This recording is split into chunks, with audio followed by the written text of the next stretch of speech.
नमस्कार दोस्तों, नमस्कार। The highest in me bows down to the highest in you. भगवान करे आज का और आने वाले सभी दिन आपके मंगलमय हो, कल्याणकारी हो और आज का दिन तो हैप्पीएस्ट हो, सबसे ज्यादा खुशियां देने वाला दिन हो। May it be the happiest day of your life today.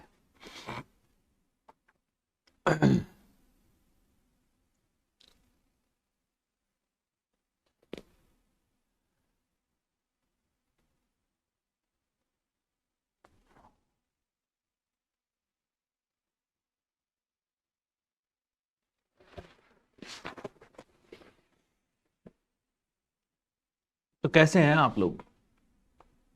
How is everything? कैसे चल रहा है लाइफ में सब कुछ?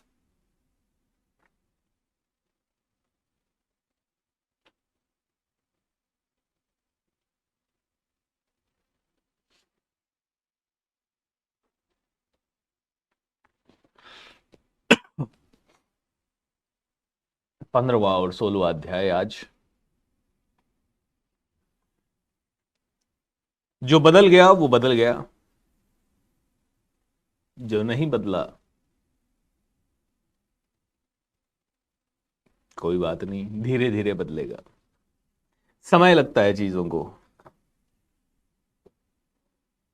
पर एक ही प्रॉब्लम है कि हम बहुत ज्यादा समय ले लेते हैं। कोई इंसान बदलने में 5 साल ले लेता है, कोई बदलने में 15 साल ले लेता है,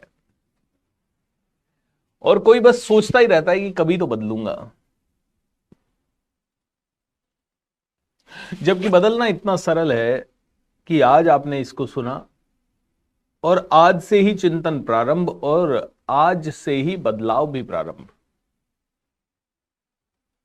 बड़ा आदमी सोचता है हाँ अभी तो सुना ही है, इतनी जल्दी क्या है बदलने की। बदलने की जल्दी इसलिए है क्योंकि समय है ही नहीं। बहुत सारे लोगों को लगता है कि बहुत साल जिएंगे।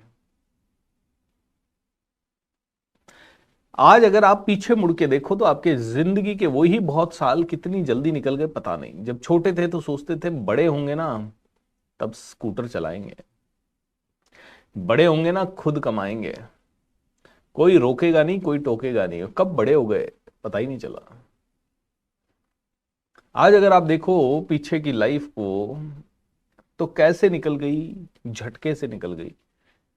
पूरी जिंदगी को आप याद करोगे तो 10 मिनट में पूरी जिंदगी याद कर लोगे। और आप में से हर एक आदमी कहता है यार टाइम कितनी जल्दी निकल गया यार।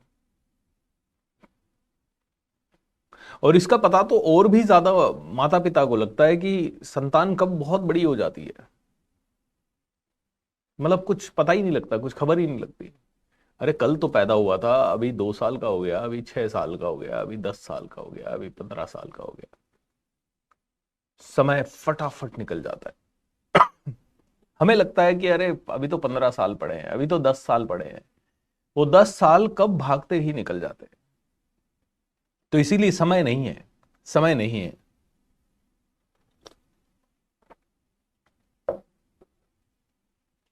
हम्म।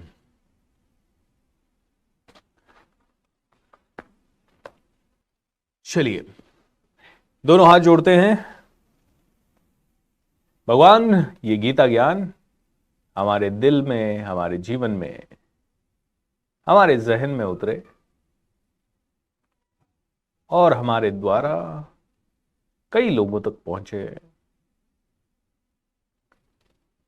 Thank you, thank you, thank you. तथास्तु, तथास्तु, तथास्तु। बोलिए योगेश्वर श्री कृष्ण भगवान की जय। बोलिए भारत माता की जय। How wonderful. Thank you.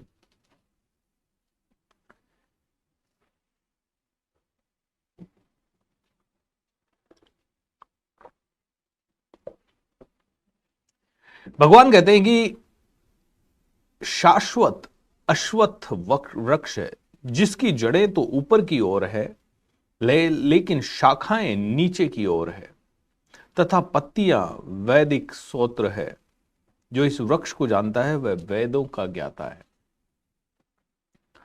बोलता भगवान को प्राप्त करना है ना, तो यह समझना होगा कि पेड़ उल्टा है, शाश्वत वृक्ष है, वट वृक्ष है।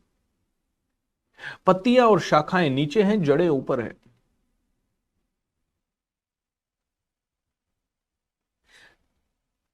पत्तियों को पाना आसान है, चकाचौंध को पाना आसान है, फल फ्रूट आसानी से मिल जाएंगे। शाश्वत में जो रियल सत्य है उसकी जड़ तक जाना है तो ऊपर बढ़ना होगा, ऊपर उठना होगा। आपकी बॉडी में 7 चक्रास है और सबसे नीचे मूलाधार है। मूलाधार चक्रा के कारण आपके आसपास जो धन दौलत और लग्जरी है वो मूलाधार चक्रा की स्ट्रेंथ के कारण है। जिसका मूलाधार चक्र जितना ज्यादा स्ट्रांग, उसे उतना ज्यादा धन दौलत सब कुछ मिलेगा। और फिर आदमी बढ़ता है सैक्रल चक्रा की तरफ, यानी जिसे स्वाधिष्ठान चक्रा भी कहते हैं। जब सैक्रल चक्रा की तरफ बढ़ता है तो क्रिएटिविटी उसके अंदर आती है। वो नई नई चीजें क्रिएट करता है, नई नई चीजों से आसक्त होता है, नई नई चीजें उसकी लाइफ में, नए नए एक्सपीरियंसेस उसे चाहिए। और फिर जब वो और ऊपर उठता है तो मणिपुर चक्र आता है। मणिपुर चक्र पेट की नाभि के आसपास पेट के ऑर्गन्स को कंट्रोल करता है, डिजायर सेंटर है। और ज्यादा इच्छा शक्तियां डेवलप करता है, आपकी विल पावर या आपके अंदर की भावनाएं, भूख जगाता है सफलता के लिए। और फिर आप और ऊपर उठे तब जाके चौथा चक्र आता है, वो आपका हृदय चक्र। हृदय चक्र में करुणा, प्रेम, रिश्ते, बहुत ज्यादा दूर की सोच, एक दूसरे को केयर करना, सिक्योरिटी, सेंस ऑफ बिलोंगिंग, ये सारे हार्ट चक्रा से आते हैं। एंड फिर धीरे धीरे आप ऊपर उठते हो, थ्रोट चक्रा पे आते हो। थ्रोट चक्रा विशुद्धि चक्रा। विशुद्धि चक्रा आपकी वाणी से रिलेटेड है, आपके संकल्प से रिलेटेड है। जितनी बढ़िया आपकी वाणी, उतने ज्यादा लोग आपसे जुड़ेंगे, उतने ज्यादा लोग आपसे प्यार करेंगे। विशुद्धि चक्र आपका बहुत ही नायाब चक्र है, क्योंकि पहले बेसिक 3 चक्र डेवलप हुए, तब जाके थोड़ा हार्ट चक्र खुलता है। और हार्ट चक्र खुला तो ही आदमी करुणामयी बोल पाएगा, नहीं तो आदमी कर्कश ही बोलेगा। और जब ये सारे 5 चक्र हुए और धीरे धीरे आदमी छठे चक्र पे पहुंचता है, आजना चक्र, जो कि इंट्यूजन्स का चक्र है, जो आदमी को पहले से पता लगने लग जाता है कि यार शायद ये सही है, शायद ये सही है, शायद ये गलत है, शायद ये ठीक है। इंट्यूजन्स आने लग जाते हैं कि what is right and what is not right. And धीरे धीरे धीरे धीरे आदमी लास्ट चक्र पे पहुंचता है, विच इज योर क्राउन चक्रा, जो कि स्पिरिचुअल चक्रा है, जहां से आप ब्रह्मांड के साथ सीधे जुड़ पाते हो। और ब्रह्मांड के साथ सीधे जुड़ने पे आपकी जिंदगी में वो सारी चीजें होने लगती है जो कि आप पाना चाहते हो। वृक्ष उल्टा है, नीचे से यात्रा शुरू होगी और ऊपर तक जाएगी। वृक्ष उल्टा है कि नीचे पत्तियां हैं, नीचे तो लग्जरी है, सारी चकाचौंध, सारी माया में उलझने जो है वो सारी पहले 3 चक्र के है कारण है। और धीरे धीरे जब आपकी ऊर्जा यहां तक पहुंच गई तो एनलाइटनमेंट होने के चांसेस हो जाते हैं, कहीं ना कहीं आदमी को साक्षात्कार हो जाता है और आदमी समझने लगता है जीवन क्या है, जीवन कैसा है।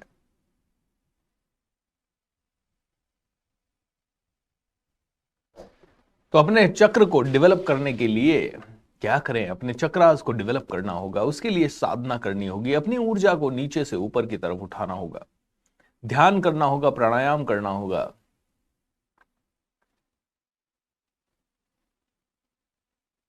बहुत ज्यादा ज्ञान लेना होगा, संगत बहुत अच्छी करनी होगी। और आप में से कोई पूछ रहा है मूलाधार चक्र को डेवलप करने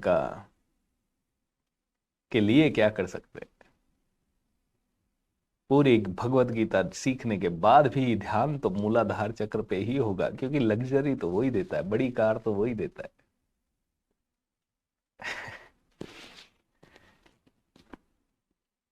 बताएंगे किसी दिन, किसी और सेशन में क्या क्या बता दें, 7-8 दिन में क्या क्या बता दें। इस वृक्ष की शाखाएं ऊपर तथा नीचे फैली हुई है और प्रकृति के 3 गुणों द्वारा पोषित है। इसकी टहनियां इंद्रिय विषय है, इस वृक्ष की जड़ें नीचे की ओर भी जाती है, जो मानव समाज की सकाम कर्मों से बंधी हुई होती है। इसकी टहनियां इंद्रिय विषय है। जो जो मिल रहा है वो इंद्रिय विषय, यानी कि राइट, भोग की इच्छा के लिए जो जो चीजें हैं वो सारी है। लेकिन एक और चीज कहिए, इसकी टहनियां ऊपर भी है, ऐसी बात नहीं है।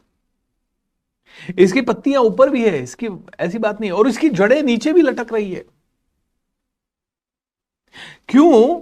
यह चीज समझनी जरूरी है कि आप जहां है, आपका मूलाधार चक्र भी एक्टिव है, तो भी आप आध्यात्म में जा सकते हैं, ऐसी बात नहीं है। आप सारे सांसारिक कर्म करते हुए भी, आप सारा ऑफिस का काम करते हुए भी आप आध्यात्मिक हो सकते हैं। ऐसी बात नहीं है कि आपको आध्यात्मिक के लिए आपको मूलाधार से आप सहस्त्रार तक आपकी एनर्जी पहुंचेगी तब तक ही रुकना है।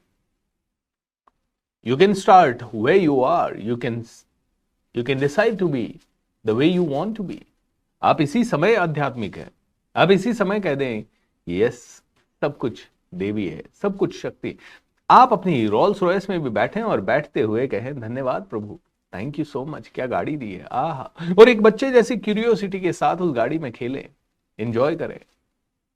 एंड गाड़ी से नीचे उतर गए तो कोई बात नहीं। हाउ हाउ वंडरफुल, भगवान क्या सड़क दी है, क्या जबरदस्त सड़क दी है, हाउ वंडरफुल, कितना अच्छा सब कुछ दिया है, हाउ वंडरफुल, बहुत ही प्यारा सब कुछ दिया है।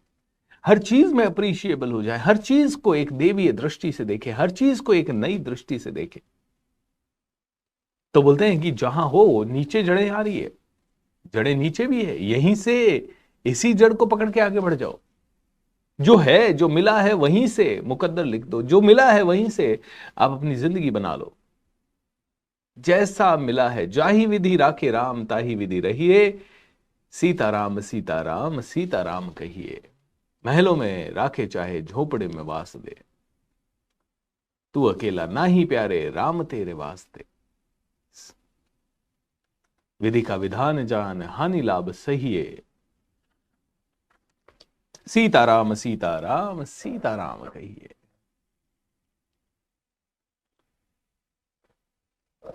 उल्टा वृक्ष है भाई,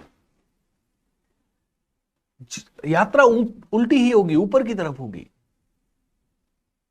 प्रॉब्लम यह है कि एक साधारण पुरुष की सारी एनर्जी नीचे की तरफ बहती है, सारी की सारी एनर्जी नीचे की तरफ बहती है। काम, क्रोध, वासना, सारी चीजें नीचे की तरफ है। सारी की सारी डिजायर, मुझे मिल जाए, मेरा हो जाए, मेरा बढ़ जाए, मैं आगे बढ़ जाऊं, मेरे बच्चों की शादियां हो जाए, मैं, ये सभी लोअर 3 चक्रास के कार्य है। दिन भर कोई ना कोई खुराफात करना, माइंड शांत नहीं बैठ पाना, माइंड को बिल्कुल किसी अच्छी चीज में नहीं लगा पाना, कड़वे बोल बोलना, बहुत ज्यादा चिंतित रहना, बहुत ज्यादा निराशा में आना, डिप्रेशन में आना, बहुत ज्यादा सोचना, बहुत ज्यादा आलस करना, बहुत ज्यादा टीवी देखना, ये सारे पहले 3 चक्रास के काम है। और पहले 3 चक्रास में भी सबसे हावी है क्रोध, सबसे ज्यादा हावी है वासना, सबसे ज्यादा हावी है इंसान के ऊपर ग्रीड, लालच।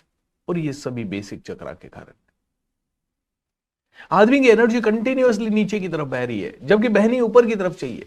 और जितनी नीचे की तरफ एनर्जी बहेगी उतनी ही ज्यादा असंतुष्टि, उतनी ही ज्यादा और कामनाएं और इच्छाएं और ज्यादा प्रॉब्लम्स, एंड उतना ही ज्यादा भटकाव, उतने ही ज्यादा डिस्ट्रैक्शंस, उतने ही ज्यादा प्रॉब्लम्स, उतने ही ज्यादा तकलीफें, उतनी ही ज्यादा बीमारियां, उतनी ही ज्यादा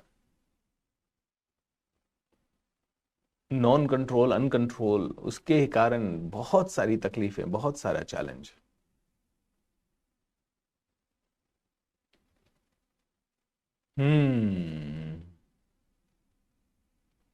सोचिए।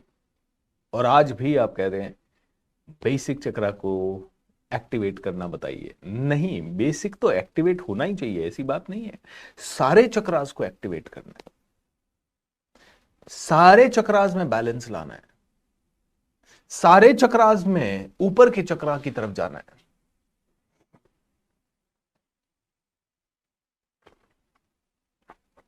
और ये जीवन भर का कार्य लगे रहेगा। सारे बैलेंस हो गए, अब नेक्स्ट लेवल पे जाने के लिए फिर से सबको और एक्टिवेट करो, और बड़ा करो, और एनर्जाइज करो।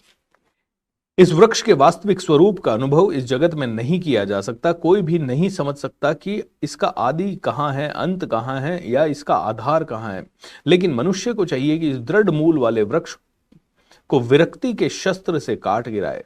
तत्पश्चात उसे ऐसे स्थान की खोज करनी चाहिए जहां जाकर लौटना ना पड़े, तो जहां उस भगवान की शरण ग्रहण कर ली जाए, जिसके अनादिकाल से प्रत्येक वस्तु का सूत्रपात तथा विस्तार होता आया है। भगवान कहते हैं कि तुम पूरा जीवन भी प्रयत्न कर लो ना, तो भी इस वृक्ष का आदि अंत सब कुछ नहीं जान पाओगे। चाहे वो एनलाइटेंड पुरुष भी क्यों ना हो, उसे भी सब कुछ शायद पता नहीं चल पाएगा, क्योंकि ये इतना विशाल है। ब्रह्मांड इतना विशाल है, इसका क्रिएशन समझ पाना बहुत मुश्किल है। एक छोटा एक इंसान के दिमाग के लिए इम्पॉसिबल है। कहाँ तक जाएगा एक इंसान का दिमाग? इतने सालों में खोज करते करते अभी तक हम मंगल ग्रह पहुंचे हैं, और वहां पे भी हम पूरा कभी पहुंच नहीं पाएंगे, वो भी बड़ा वास्ट है। इतने अरबों खरबों साल हो गए हमें इस धरती के ऊपर मनुष्य को, लेकिन फिर भी अभी क्या जान पाया है मनुष्य? कुछ नहीं जान पाया है, और जान भी नहीं पाएगा, और जानने की इच्छा भी नहीं करनी है। जानने की इच्छा भी, कोशिश भी नहीं करनी है। बस सिर्फ ये जानने की कोशिश करनी है कि मैं कौन हूं, मेरा नेचर क्या है, मैं कहाँ जाता हूं, कहाँ से आता हूं। इतना सा जान लिया तो भी बहुत कुछ हो जाएगा। सो इसीलिए तुम्हें भगवान की शरण में जाना ही जाना पड़ेगा। आज नहीं तो अगले जन्म में जाना पड़ेगा, अगले जन्म में नहीं तो कहीं और जाना पड़ेगा। तो भगवान की शरण में जाओ, अल्टीमेटली यही कहा गया है।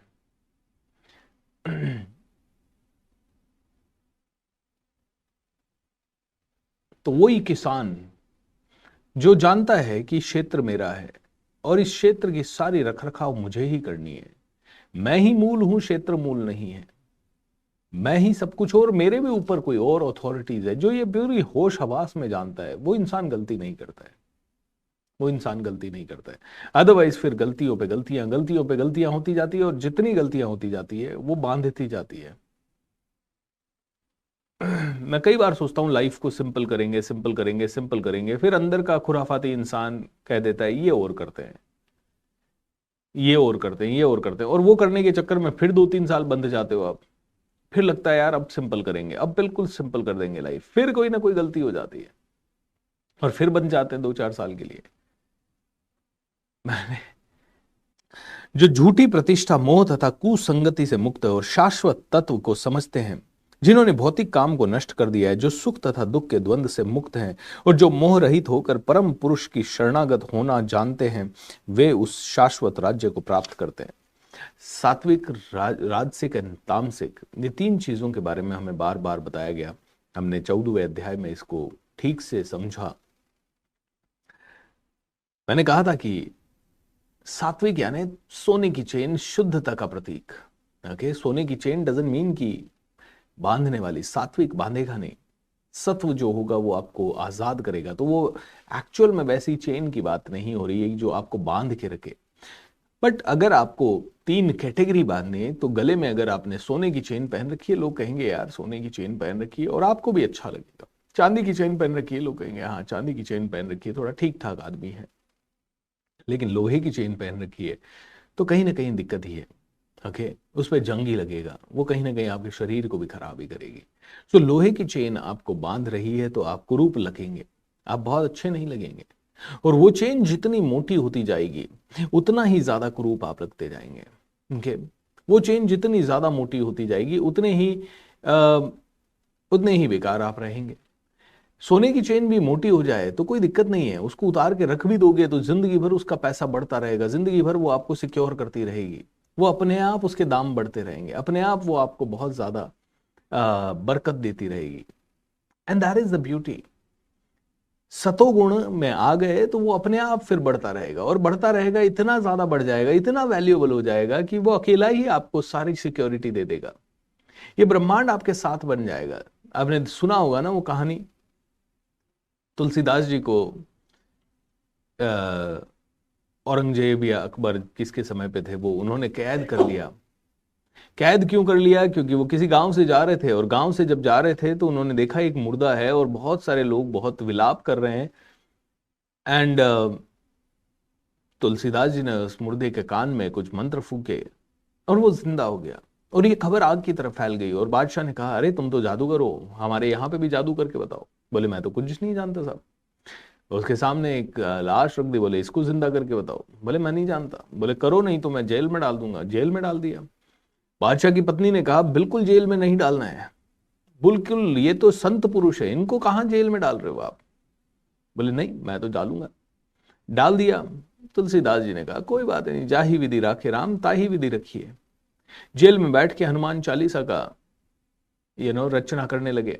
हनुमान चालीसा की रचना इधर खत्म हुई और इतनी देर में हजारों लाखों बंदर पता नहीं कहां से आए और पूरे राज्य में लूटपाट करने लगे, तोड़फोड़ करने लगे। बादशाह को खबर मिली, बोले यार ऐसा है।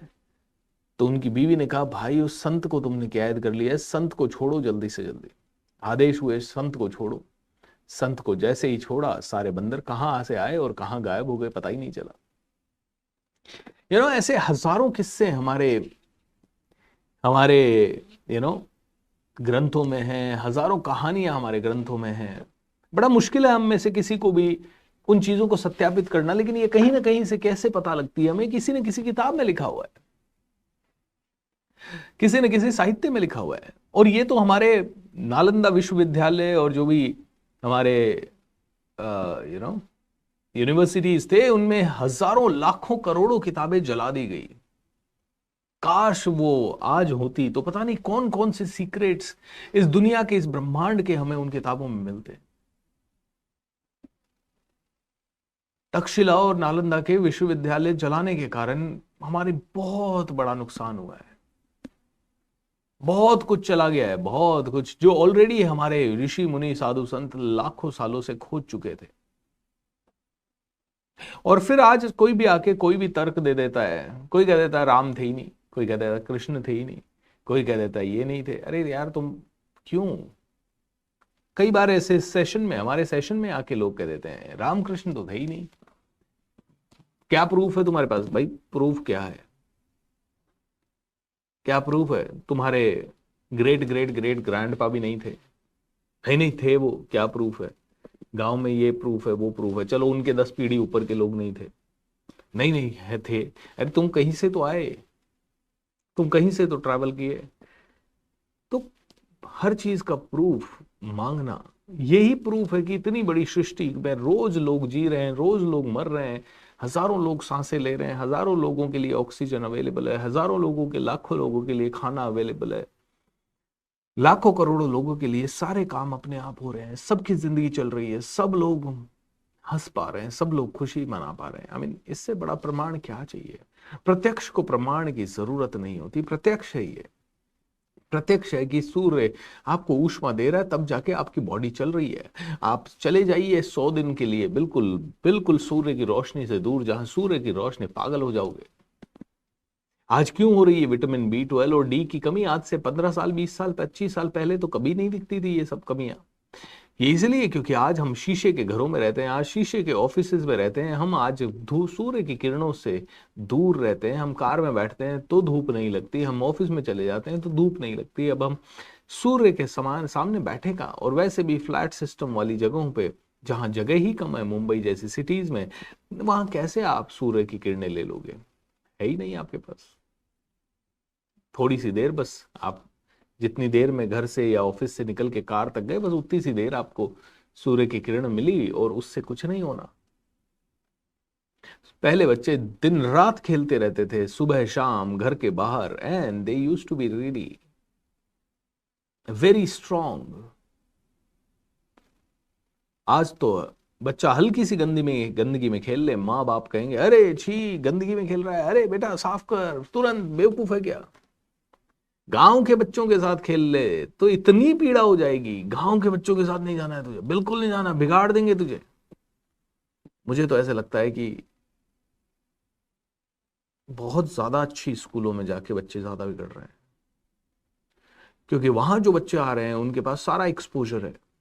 गांव के बच्चे तो ज्यादा थोड़ी गंदी गालियां दे लेंगे या थोड़ा और मिट्टी में खेल लेंगे, इससे ज्यादा क्या करेंगे? निडर साहसी बना देंगे एक दूसरे को, और क्या करेंगे। शहर के बच्चों को जो एक्सपोजर है वो तो बहुत ही गलत है। खैर,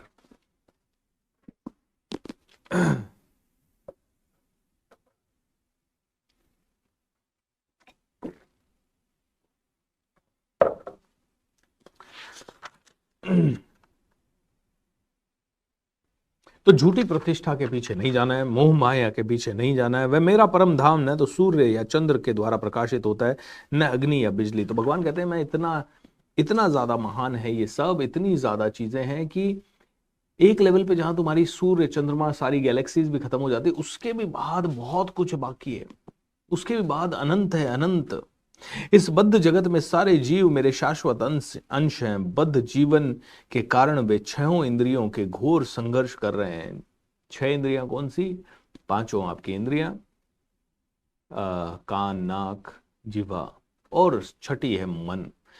तो ये छह इंद्रियां जो है, इन छह इंद्रियों के कारण हम लोग घोर संघर्ष कर रहे हैं। हमारी आंख को चाहिए और अच्छा दृश्य, और अच्छा दृश्य, और अच्छा दृश्य, और अच्छा दृश्य। हमारे कानों को चाहिए और अच्छी वाणी, और अच्छी सुंदर मधुर आवाज। जिह्वा को चाहिए और अच्छा खाना, और अच्छा लपलपाता हुआ खाना। हम लोग इसी में उलझे हुए हैं, बस यही उलझन है। और ये उलझन, कल ही किसी ने कमेंट लिखा, सर आपकी बातें सुन के मैं अमल कर लूं तो जीना ही छोड़ना पड़ेगा। तो मैंने उन्हें कहा कि आप जो आनंद ले रहे हैं वो आनंद जो छोटी छोटी चीजों में आपको मिल रहा है, खेलने कूदने में, आपको एक दूसरे के साथ सेलिब्रेट करने में, दिवाली मनाने में, बोले आनंद वो बहुत छोटा है भाई। उस आनंद के कंपैरिजन में जहां आपका पूर्ण कंट्रोल आपके मन पे हो, और आपका मन कहे एक 10 घंटे बैठ जा और मेडिटेट कर, और आप 10 घंटे बैठ जाएं और मेडिटेट कर लें। आपका मन कहे 10 साल तपस्या कर और किसी से कनेक्ट मत कर और फिर भी सुखी रह ले, वो जो आनंद है ना, या फिर कुछ नया सीखने का आनंद, कुछ नया करने का आनंद, वो आनंद के आगे सारे भौतिक आनंद फीके हैं। सारे भौतिक आनंद फीके हैं, क्योंकि जितने भी भौतिक आनंद हैं वो बांधने वाले हैं। तुमने एक सिगरेट फूंकी, तुम्हारी दूसरी फूंकने की इच्छा होगी, तीसरी फूंकने की इच्छा होगी, धीरे धीरे तुम उससे बंध जाओगे। पहले तुमने सिगरेट को पकड़ा, अब सिगरेट तुम्हें पकड़ लेगी। पहले तुमने धन को पकड़ा, अब धन तुम्हें पकड़ लेगा। पहले तुमने बहुत ज्यादा दोस्तों को पकड़ा, अब सारे दोस्त तुम्हें पकड़ लेंगे। पहले तुमने बहुत सारे डिजायर से बहुत सारे सोशल कनेक्ट बनाए, अब वो सारे सोशल कनेक्ट तुम्हें बनाएंगे। पहले तुमने संगत डेवलप की, अब वो संगत तुम्हें डेवलप करेगी। पहले तुमने मांस को पकड़ा, अब मांस ने तुमको पकड़ लिया। पहले तुमने टीवी को पकड़ा, अब टीवी ने तुम्हें पकड़ लिया। पहले रील ने तुमको पकड़ा, अब रील्स ने तुमको पकड़ लिया। एक गुरु और शिष्य नदी के किनारे जा रहे थे, एन शिष्य को दिखाई दिया कि तालाब में कंबल तैर रहा है। गुरुजी कंबल तैर रहा है। गुरु ने कहा उससे दूर रहो। शिष्य के मन में लालच आया, बोले यार इतना अच्छा कंबल तैर रहा है, गुरु जी कह रहे हैं दूर रहो, कंबल को उठा लेता हूं, सुखा देंगे, काम आएगा सर्दियों में। बोले गुरुजी कंबल तैर रहा है, ले लेते ना। गुरुजी ने कहा उसमें मत पड़ो, छोड़ो ना उसको, किसी और का है, छोड़ो। शिष्य रहा नहीं गया, गुरु आगे चले गए। शिष्य कूद गया नदी के अंदर। नदी के अंदर कूद गया और कंबल को पकड़ लिया और कंबल को बाहर लाने की कोशिश करे, लेकिन कंबल ने शिष्य को पकड़ लिया। क्योंकि वो कंबल नहीं था, वो एक भालू था। कंबल ने शिष्य को पकड़ लिया क्योंकि वो कंबल नहीं था, वो एक भालू था। अब वो भालू उसको छोड़े ही ना। तुम कंबल जिसे समझ के गए थे वो भालू निकला और उसने तुम्हें पकड़ लिया। तुम जिसे थोड़ी सी देर का आनंद समझ के गए थे वो तो भालू निकला और उसने अब तुम्हें जकड़ लिया। अब वो तुम्हें छोड़ेगा नहीं, अब वो तुम्हें छोड़ ही नहीं सकता। कंबल ने तुम्हें पकड़ा नहीं, तुमने कंबल को पकड़ा। क्या कंबल ने तुम्हें पकड़ लिया भाई। तुम्हें लगा तुम पकड़े हुए हो, तुम्हें लगा तुम सिगरेट फूक रहे हो। अरे सिगरेट तुम्हें फूक रही है। तुम्हें लगा सारे ये एंटरटेनमेंट के साधनों के कारण तुम बड़े मजे ले रहे हो।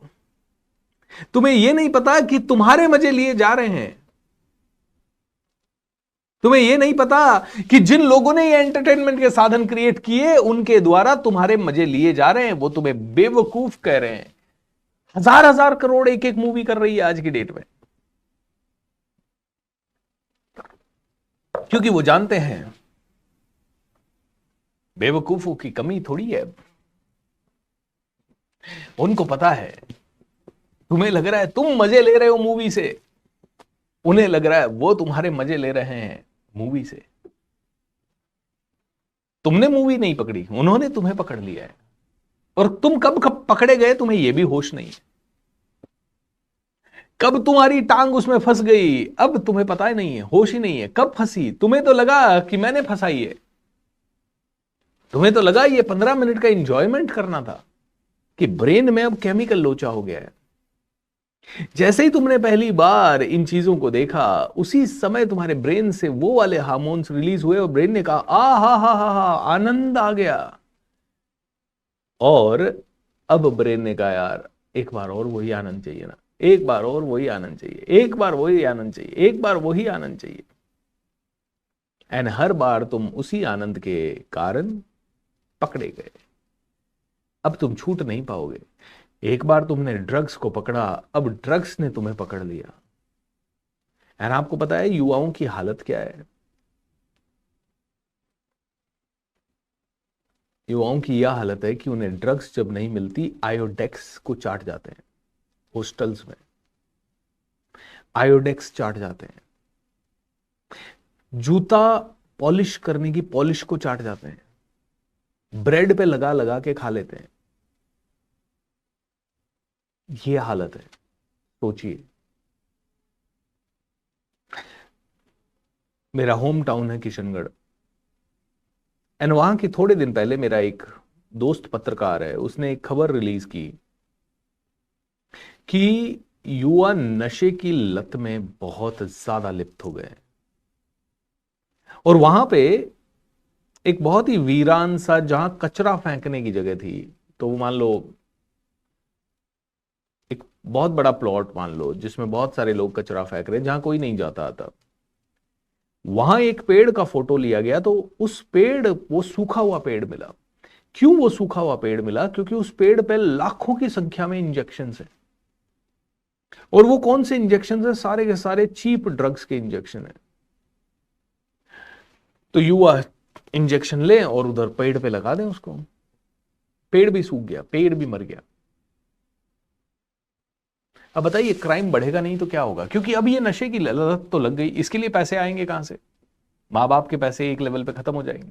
और जो युवा नशे की लत में इतना ज्यादा लिप्त है वो 30,000 कमा ले तो भी कोई दिक्कत नहीं है। दोस्तों ये बहुत बड़ी समस्या है जो शायद हो सकता है आपके घर में नहीं है या मेरे घर में नहीं है, लेकिन आ भी सकती है, नंबर 1। और नंबर 2, हमारे घर में नहीं है इसका मतलब ये नहीं है कि हमारे घर में इसका प्रभाव नहीं आएगा। सूनर और लेटर इसका प्रभाव हमारे घरों में आएगा। किसी भी रूप में आ सकता है। हो सकता है कोई काम करने वाला हमारे घर में आ रहा है और वो उस आदत का शिकार हो तो वो कभी हमें ही लूट के ले जाएगा। Cut cut cut.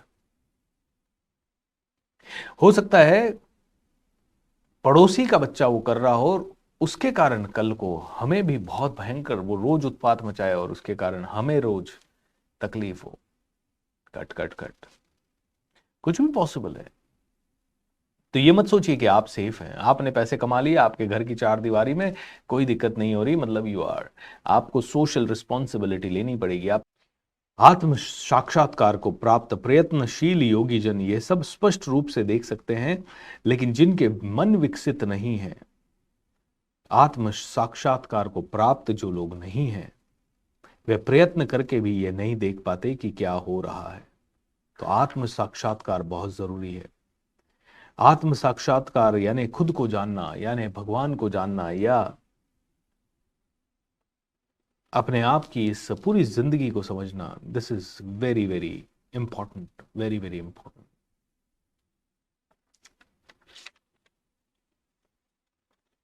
जीव दो प्रकार के होते हैं। भौतिक जगत में प्रत्येक जीव क्षर होता है, यानी मर जाने वाला। आध्यात्मिक जगत में प्रत्येक जीव अक्षर होता है, यानी कभी नष्ट नहीं होता। और यह वास्तव में कितनी सिद्ध बात है।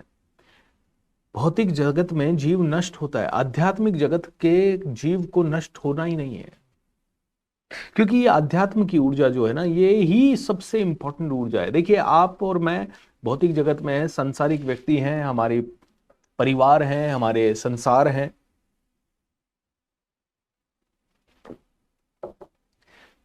लेकिन आप देखिए हम कितने शॉर्ट लिव्ड हैं। आदमी आया, जिया, खाया, पिया, जो भी उसने किया वो सब खट से नष्ट हो गया। खाना खाया, खत्म हो गया। घर बनाया 20, 30, 40, 50 साल, 100 साल में खत्म हो गया, जर्जर हो गया, खंडर हो गया। कोई ना कोई उसमें अब 50 साल बाद रहेगा, उसको पूरा रेनोवेट करेगा या उसको पूरा डिस्ट्रॉय करेगा। आपने जो भी चीज बनाई ना, वो सब डिस्ट्रॉय हो जाएगी, चाहे वो 10 साल में हो, चाहे 10,000 साल में हो। You never know, everything is going to be destroyed in your life. लेकिन आध्यात्मिक जगत की चीजें डिस्ट्रॉय नहीं होती। किसी ने हनुमान चालीसा बनाया, वो चलता रहेगा। रामचरितमानस बनाया, चलता रहेगा। भगवत गीता भगवान श्री कृष्ण ने कह दी, चलती रहेगी। इस गीता की मैंने व्याख्या कर दी, या मेरे जैसे लाखों लोगों ने व्याख्या कर दी, चलती रहेगी, चलती रहेगी, चलती रहेगी। इसी से कोई आगे सीखेगा, वो आगे व्याख्या करेगा, इसी से कोई आगे सीखेगा, वो व्याख्या करेगा, कभी नष्ट नहीं होगी। बोले भौतिक जगत की सभी चीजें नष्ट हो जाएगी, तुम कितना भी बढ़िया इंटीरियर करा लो, नष्ट हो जाएगा एक दिन। एक दिन पुराना हो जाएगा, एक दिन तुम्हें अच्छा नहीं लगेगा। तुम कितनी बढ़िया घड़ी खरीद लो, उसकी वैल्यू है, उसकी टाइम है, उसका टाइम पीरियड है। तुम कितने भी बढ़िया जूते खरीद लो, कितने भी बढ़िया कपड़े खरीद लो, सब नष्ट होने वाले हैं। तुम कितना भी बढ़िया महल बनाओ, तुम कितना भी बढ़िया नौकरी में आगे से आगे चला जाओ, तुम किसी भी लेवल पे पहुंच जाओ, तुम लाल कृष्ण आडवाणी बन जाओ, तुम्हारा करियर एक दिन खत्म होगा। तुम मोदी बन जाओ, तुम्हारा करियर एक दिन खत्म होगा। तुम भौतिक जगत में की गई सारी चीजें भुला दिए जाओगे। आध्यात्मिक जगत में कोई चीज नष्ट ही नहीं होती है, वो इसी ब्रह्मांड में घूम रही है और घूमती रहेगी।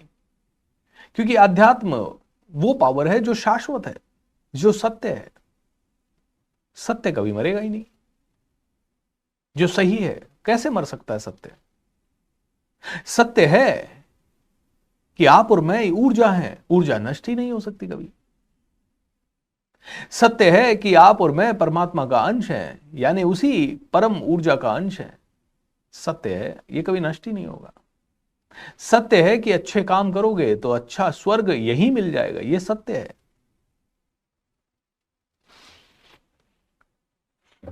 और ये सत्य कभी नष्ट हो ही नहीं सकता। असत्य नष्ट होता रहेगा, असत्य बदलता रहेगा, असत्य में टूट फूट होती रहेगी। शाश्वत सत्य तो कभी बदल नहीं सकेगा, क्योंकि शाश्वत सत्य उसी पर्दे के थ्रू तरह है जो सफेद है, बेदाग है। वो आत्मा वो ही बेदाग पर्दा है जिस पे कोई भी मूवी चला लो, उस पे मर्डर भी दिखेगा, सब कुछ दिखेगा, लेकिन जैसे ही प्रोजेक्टर बंद हुआ, जैसे ही टीवी बंद हुआ, वो व्हाइट पर्दा एज इट इज उतना ही प्योर जितना मूवी चलने के पहले था। मूवी में सब कुछ गलत दिखाया गया, लेकिन उसके बाद भी पर्दा प्योर है। बोलते तुम्हारी आत्मा उतनी ही प्योर है। बोले वो उसमें कभी कुछ मिलावट हो ही नहीं पाएगी, बस उसकी उन्नति हो पाएगी, उसकी उन्नति हो पाएगी। और जो जो उसकी उन्नति होगी वो आगे बढ़ता जाएगा।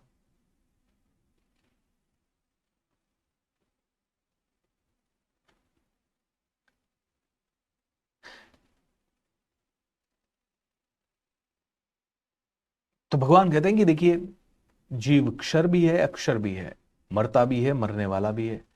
और आध्यात्मिक जगत में जीव अक्षर भी है, कभी मरता नहीं। आध्यात्मिक जगत में होने का मतलब तुम्हारी आत्मा का होना, जो कभी मर ही नहीं सकती। और लिटरली कैसे मरेगी? शरीर मरा, आत्मा मरी नहीं मरी कैसे पता? पता ही नहीं है, मर ही नहीं सकती। क्योंकि कहीं तो उसने शरीर छोड़ा, कोई तो नया जन्म हुआ, कोई तो नया पैदा हुआ, कहीं से तो पैदा हुआ। कौन से आया वो कैसे वो शरीर बन गया? और कहां चला गया वो शरीर, और क्यों इस शरीर से जो जाने वाला है, आप अगर विपश्यना करोगे तो गोयनका जी गुरु जी कहते हैं कि इस शरीर गंदगी का पुंज। बोले तुम कहते हो मैं उस लड़के से बहुत प्यार करता हूं, उस लड़की से बहुत प्यार करता हूं, एक काम करो उसके ऊपर की चमड़ी हटाओ फिर प्यार करके दिखाओ। हैं कुरूप बदसूरत, किसी मुंह पे किसी ने तेजाब डाल दिया, अब उससे प्यार करके दिखाओ, तुमसे नहीं हो पाएगा। तुम कह रहे हो बड़ा प्यार करते हो, प्यार करते हो। घर में कोई व्यक्ति अगर अपंग हो जाए, अपाहिज हो जाए, उसकी सेवा कर लोगे थोड़ी बहुत शायद करुणा के कारण, लोक लाज के कारण, लेकिन रोज कोसोगे यार मेरे को ऐसी जिंदगी क्यों मिली है, मुझे ये सब क्यों करना पड़ रहा है। तुम तो कह रहे थे ना बहुत प्यार करते हो, अब करो ना प्यार। है हिम्मत? प्यार है या स्वार्थ है? तुम्हें लग रहा है कि तुम्हारे माता पिता, तुम्हारे भाई बहन, तुम्हें लग रहा है कि तुम्हारे सारे परिवार वाले तुमसे बहुत प्यार करते हैं, और तुम्हें लग रहा है कि तुम सबसे बहुत प्यार करते हो। बोले ऐसा नहीं है, स्वार्थी हो। मनुष्य निपट स्वार्थी है। भगवान गांधारी कहती थी मैं अपने 100 बच्चों से प्यार करती हूं, और उन्हीं के शवों पे बैठ के आम खा रही है क्योंकि भूख भयंकर लग गई। कोरोना में प्यार करने वालों को दूर से ही दफनाने दे दिया। कैसे भाई? प्यार करते थे ना, जाते ना साथ में शमशान घाट, था हिम्मत? नहीं थी। नहीं नहीं नहीं हमें भी कोरोना हो जाएगा। वो प्यार करते थे तुम तो, अनकंडीशनल प्यार था। प्यार का इम्तिहान हो जाता है दोस्तों। लड़के लड़कियां एक दूसरे से कहते हैं बहुत प्यार करते हैं, ब्रेकअप हो गया दूसरा, कहां गया वो प्यार जिसमें जीने मरने की कस्में खा रहे थे, किसी और के साथ पूरा जीवन बढ़िया से बिता रहे हो ना, कहां गया प्यार? प्यार था या जस्ट एक अटैचमेंट था कि लाइफ को ऐसा ही व्यक्ति चाहिए, और वो नहीं मिला तो बड़ा मुश्किल। तुम सच में प्यार करते हो, या जहां से स्वार्थ की पूरी तरह से पूर्ति हो रही है बस वहीं पे अटैच हो? क्या सच में? मुझे तो कई मेरे वर्कशॉप में लोग आते हैं और बोलते हैं मुझे आपको भाई बनाना है, मुझे आपको राखी बांधनी है। मैंने कहा मेरे को नहीं चाहिए, आई डोंट वांट। जो रिश्ते आप निभा ही नहीं सकते, जो रिश्ते मैं नहीं निभा सकता, मुझे बनाना ही नहीं है। हाँ आप ऐसे ही भाई बहन बोल दो, कोई दिक्कत नहीं है। आप ऐसे ही दोस्त बोल दो, I am all right.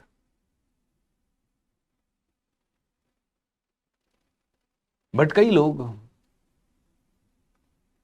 Sir आपके जैसा देखा नहीं, आपके जैसा सोचा नहीं, अगले प्रोग्राम में मैं 200 लोग लाऊंगा। एक व्यक्ति आता है बोलता 15,000 लोगों को लाने की गारंटी मेरी, मैं अब इसी मिशन में लगूंगा।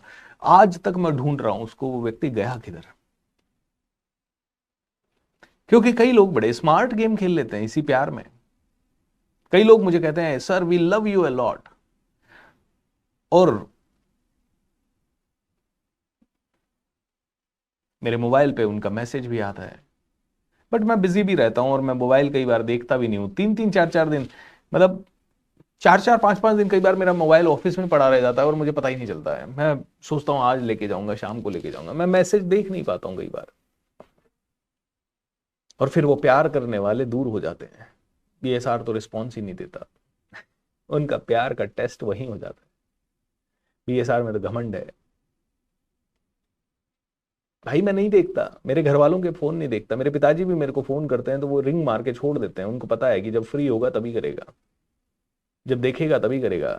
8-8 10-10 15-15 दिन हो जाते हैं, 20-20 दिन हो जाते हैं। फिर मेरे को कभी कभी याद करना पड़ता है यार मेरे से कुछ मिस तो नहीं हो रहा? हाँ मिस हो रहा है। हाँ क्या दीदी को फोन नहीं किया? Alright let me call. तो प्यार कहां चला जाता है? 2 फोन नहीं उठाए तो प्यार गायब, मैसेज का रिप्लाई नहीं किया तो प्यार गायब।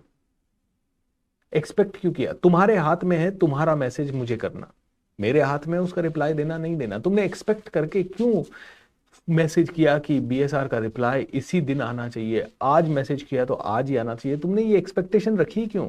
मैं तुम्हारे दुख का कारण नहीं, तुम अपने दुख का कारण हो। मतलब एक एग्जांपल दे रहा हूं। तुमने एक्सपेक्टेशन करके, अरे मैं वो उसको मैं बेस्ट फ्रेंड बोलता हूं, उसके लिए मैंने इतना कुछ किया। तुमने ये एक्सपेक्टेशन रख के किया क्या कि मैं उसे दूंगा तो वो वापस मुझे देगा? तुमने ये एक्सपेक्टेशन रख के किया क्या? अगर ये एक्सपेक्टेशन रख के किया तो तुमने व्यापार किया, तुमने प्यार नहीं किया। मैंने मेरे बेटे के लिए इतना अच्छा किया, बुढ़ापे में वो मेरे लिए कुछ नहीं कर रहा। अरे बेवकूफ हो क्या, क्यों करना चाहिए वो तुम्हारे लिए बुढ़ापे में? तुमने ऐसा जिंदगी क्यों बनाया कि तुम्हारा बेटा तुम्हारे लिए बुढ़ापे में बहुत कुछ करे? नहीं नहीं, वो पड़ोसी का बेटा करता है। तुम्हारा प्रॉब्लम है तुम्हारी एक्सपेक्टेशन। तुमने की क्यों ये एक्सपेक्टेशन? तुम खुद के जाल में खुद ही फंस गए, अब बेटे को और फंसा रहे हो। वो नहीं करना चाहता तो नहीं करना चाहता, वो उसकी स्वतंत्रता है। नहीं नहीं, करना तो चाहिए ना, बिल्कुल करना चाहिए। सनातन धर्म के हिसाब से करना चाहिए, हमारी संस्कृति के हिसाब से करना चाहिए। हमने हजारों बेटों को अपने माता पिता के लिए बहुत कुछ करते हुए देखा है, इसीलिए आपके बेटे को भी करना चाहिए। मोरल ड्यूटी के हिसाब से करना चाहिए, लेकिन नहीं है उसमें मोरल ड्यूटी। और तुम्हारे लिए इतना अटैचमेंट क्यों? तुम्हारे लिए इतनी एक्सपेक्टेशन क्यों? तुम्हें इतनी एक्सपेक्टेशन क्यों? मैंने मेरे बच्चे के लिए जिंदगी भर किया, मेरा बच्चा बुढ़ापे में मेरा करना चाहिए। नहीं करेगा वो, शायद नहीं करने देगी उसकी वाइफ, शायद। इतना अटैचमेंट क्यों? और जब बेटा नहीं कर रहा है तो रोज बेटे बहू को गालियां भी निकाल रहे हैं, सुनता नहीं है, गधा है, मैंने इतना किया, और दूसरों को और बताते हैं। तो तुमने सच में प्यार किया या व्यापार किया? एक लेडी कहती है मैं तुम्हारे लिए इतना सब कुछ करती हूँ, इतना प्यार करती हूँ तुमसे, तुम्हारे घर पे सबको संभालती हूँ, और तुम तो मुझे प्यार ही नहीं करते। अरे मतलब क्या है? मतलब क्या है? मैं कमाने जा रहा हूं, जो सारी चीजें ला रहा हूं वो सारी तुम्हारे लिए ही तो है। लड़का ऐसा बोल देगा, नहीं नहीं तुम तो प्यार ही नहीं करते मुझे, तुम तो मेरे किचन में हाथ ही नहीं बैठा। तो तुम क्या एक्सपेक्टेशन कर रहे हो? क्यों एक्सपेक्टेशन कर रहे हो? तुम प्यार कर रहे हो या व्यापार कर रहे हो? डिवोर्स आज की डेट में छोटी छोटी बातों पे हो रहे हैं, छोटी छोटी बातों पे।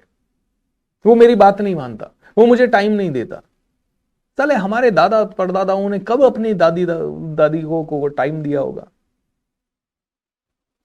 100 लोगों के परिवार होते थे, कभी दादी परदादियों ने कभी कंप्लेन नहीं की। और आज की लड़की आती है और बोलती है पति टाइम नहीं देता। पति पहले जिम्मेदारी उठा ले या टाइम दे। कोई पति बोलता है मेरी बीवी तो, वो देखो पड़ोसन की वाइफ, या वो हमारे ऑफिस में वो लड़की, वो कितनी सस्ती संवरती है, कितनी अच्छी दिखती है, कितने अच्छे कपड़े पहनती है, मेरी पत्नी तो पहनती नहीं है, उतना सस्ती संवरती नहीं है, उतनी अच्छी नहीं दिखती है। तुमने सारा बाई बना रखा है उसे, तुम्हारे कपड़े भी धोए, तुम्हारे बर्तन भी धोए, तुम्हारे सारी गंदगी भी उठाए, और फिर तुम कहो कि वो सस्ती संवरती नहीं है, ब्यूटीफुल नहीं है। छोड़ो, दो तो उसे फ्रीडम, जाने दो उसे रोज ब्यूटी पार्लर, जाने दो उसे भी करने दो मेकअप वगैरह, दिलाओ उसको भी बढ़िया हीरोइनों जैसी कपड़े, और फिर देखो उसे भी दो छूट की, उसके लिए पर्सनल जिम ट्रेनर ये वो सब लगाओ, और उसके बाद देखो तुम्हारी पत्नी खूबसूरत है कि नहीं। तुमने कर क्या रखा है? तुम्हारी एक्सपेक्टेशंस कभी खत्म ही नहीं होंगी, और वही एक्सपेक्टेशंस दुख का कारण सबसे ज्यादा बनेगी।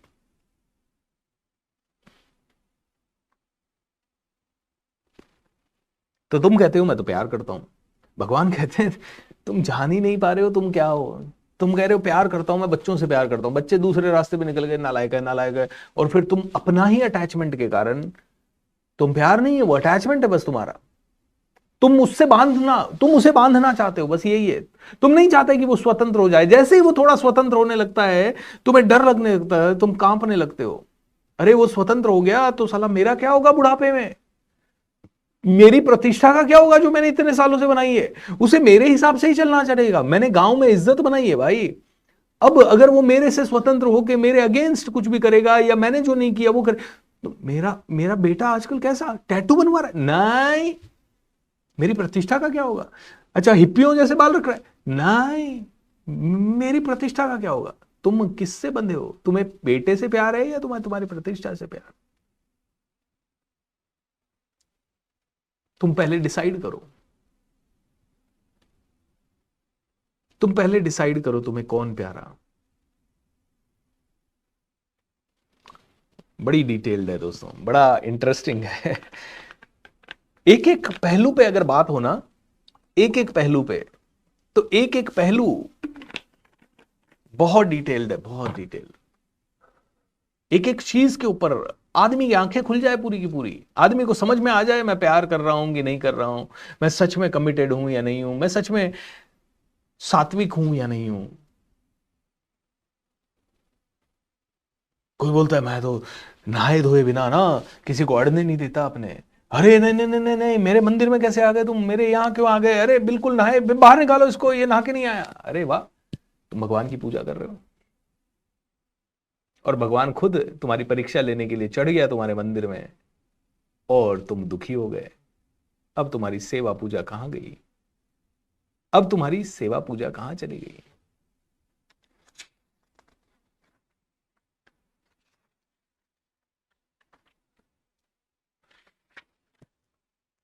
यह वैदिक शास्त्रों का सर्वाधिक गुप्त अंश है जिसे मैंने अब प्रकट किया है। जो कोई इसे समझता है वह बुद्धिमान हो जाएगा। तो वैदिक शास्त्र ये कहते हैं कि तुम अक्षर हो, अमर हो। तुम्हें रियल में प्यार को समझना होगा, तुम्हें रियल में समर्पण को समझना होगा, तुम्हें रियल में एनलाइटनमेंट को समझना होगा। और जिस समय तुम समझ गए कि तुम्हें उलझना नहीं सुलझना है, बस उसी समय से स्वर्ग तुम्हारे लिए क्रिएट होना चालू हो जाएगा। जब तक तुम उलझे रहे मैं बच्चे से प्यार करता हूं और इसी झूठ को तुम सच मान के जीते रहे, क्योंकि सच बोलने की तुम्हारी हिम्मत है नहीं। क्योंकि सच बोलने की हिम्मत होती तो सच को फेस कर पाते। सच बोलने की तो हिम्मत है नहीं। आप झूठ ही बोलोगे मैं अपने बच्चे से बहुत प्यार करता हूं, बहुत प्यार करता हूं। जिस दिन बच्चे ने टेस्ट ले लिया ना, उस दिन प्यार सारा कहां चला गया पता नहीं। भले ही ये कहेंगे अरे मेरे बच्चे को बचाने के लिए मैं यहां गया, वहां गया, इस डॉक्टर के पास गया, उस डॉक्टर के पास गया। तुम बच्चे को नहीं बचा रहे हो, तुम उस बच्चे से अपनी जो आसक्ति हो गई है उसको बचा रहे हो। जितना उतना ही मोह जो अपने बच्चे से, उतना ही मोह जब किसी और के बच्चे से या समाज के किसी भी बच्चे से हो जाएगा तो शायद तुम प्यार को समझे। कि किसी को भी बचाने के लिए, किसी के भी बच्चे को बचाने के लिए जब तुमने उसी लेवल का प्रयत्न किया, क्योंकि बच्चा बच्चा है, तुम्हारा है या किसी और का है, जब किसी के भी बच्चे को बचाने के लिए तुमने उतना ही प्रयत्न किया जितना तुम तुम्हारे बच्चे को बचाने के लिए कर रहे हो, उस दिन तुम शायद कह देना कि तुम प्यार करते हो। नहीं तो तुम झूठ बोल रहे हो कि प्यार करते हो। तुम तो सिर्फ अपनी आसक्ति और तुम तो सिर्फ अपने मोह को, सिर्फ शब्दों के लिए तुमने उसको प्यार नाम दिया है, शब्दों के लिए। अदरवाइज तो तुम अपने मोह को बचा रहे हो, तुम तो अपने अहंकार को बचा रहे हो कि ये बच्चा नहीं रहेगा तो मैं खेलूंगा किसके साथ, मैं बात किसके साथ करूंगा, बुढ़ापे में मेरा ध्यान कौन रखेगा। ये बच्चा मैंने पाला है, पोसा है, मैंने 8 महीने 9 महीने कोख में रख के इसको जन्म दिया है, अब तो ये मेरा है। तुम तो अपने अधिकार की रक्षा करने की बात कर रहे हो जो कि तुम्हारा अधिकार है ही नहीं। तुमने जन्म दिया, पाला पोसा, 18-20 साल तुमने वैल्यू दी, बस तुमने तो कर्ज उतारा है। तो क्योंकि तो यही चीज तुम्हारे माता पिता ने तुम्हारे लिए की थी और तुमने कर्ज उतार दिया, बस इतना ही है। इससे ज्यादा की कहानी है ही नहीं। अब तुम कहो कि मेरी बहू मेरे हिसाब से चले, तुम कहो कि मेरे नाती पोते मेरे हिसाब से चले, ये तुम्हारा सबसे बड़ा भ्रम है, ये सबसे बड़ा भ्रम। बोले मुक्त होना है तो समझो, अध्याय 16 के अंदर हम आ गए। 15 और 16 थोड़े छोटे छोटे अध्याय हैं।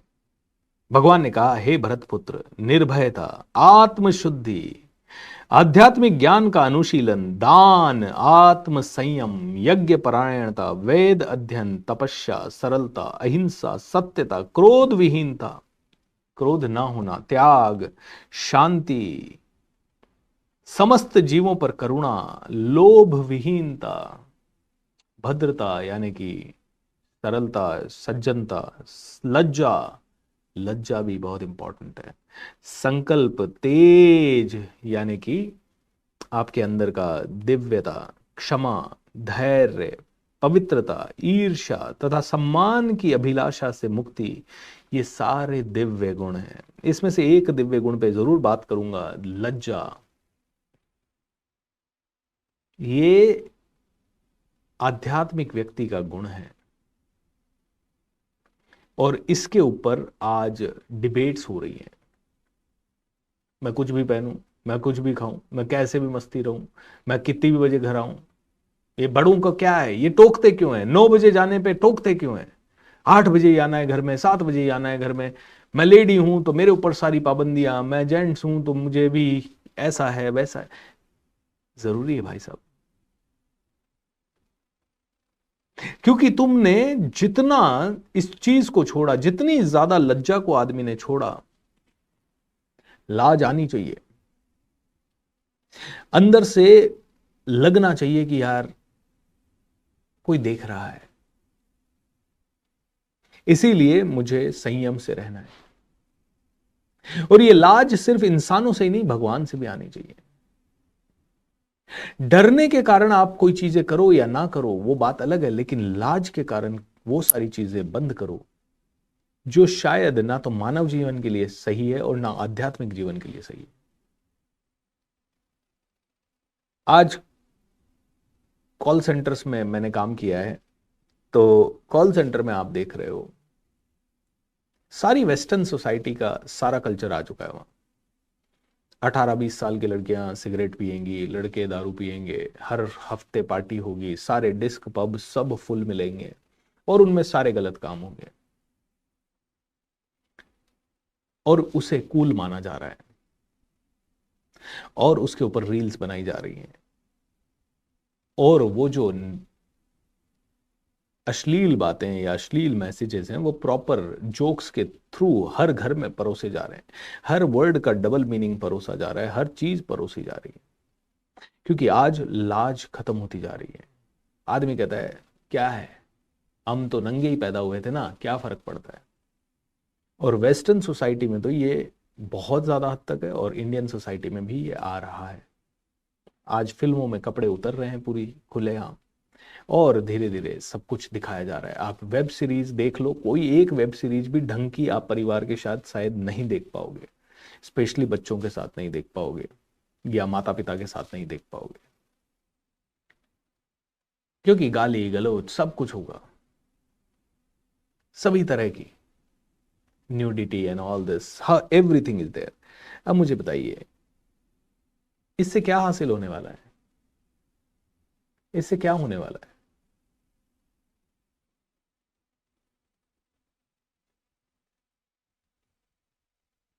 जैसी संगत वैसी रंगत। जिस जिस चीज का एक्सपोजर ज्यादा मिलता जाएगा वही चीज हमारी जिंदगी में और ज्यादा आती जाएगी।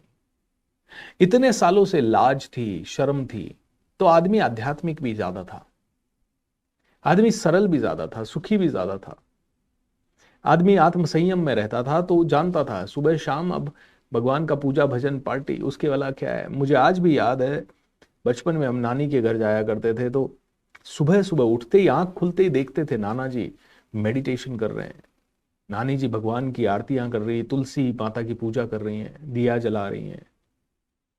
और शाम को जैसे ही अंधेरा होने लगा उसी समय सारे लोग मिलके आरती भजन कीर्तन ये सब करना शुरू कर देते थे, एटलीस्ट 1 घंटा। और कोई ऐसे बजाने वजाने की कोई चीजें नहीं होती थी, बस एक आदमी ने गाना शुरू किया, सब तालियां बजाना शुरू किए और धीरे धीरे पूजा पाठ सब तैयार। जाने कहां गए वो दिन गायब हो गए, क्योंकि अब लाज शर्म रही नहीं। नानी दादी बोल भी दें पूजा करो, बोले हट बुढ़िया छोड़ यहां से, तू तेरा करती रहे।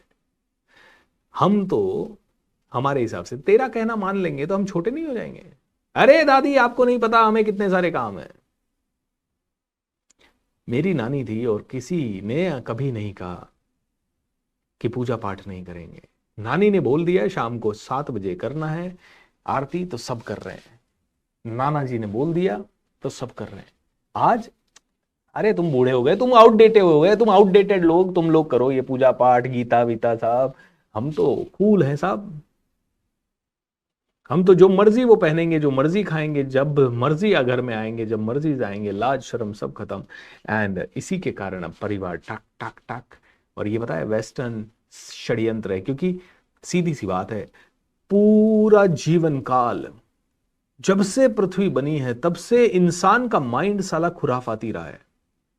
तो वो हमेशा कहता है सभी लोगों को मेरे जैसा बना दो, उसका हमेशा से प्रयत्न रहता है सभी लोग मेरे जैसे बन जाए।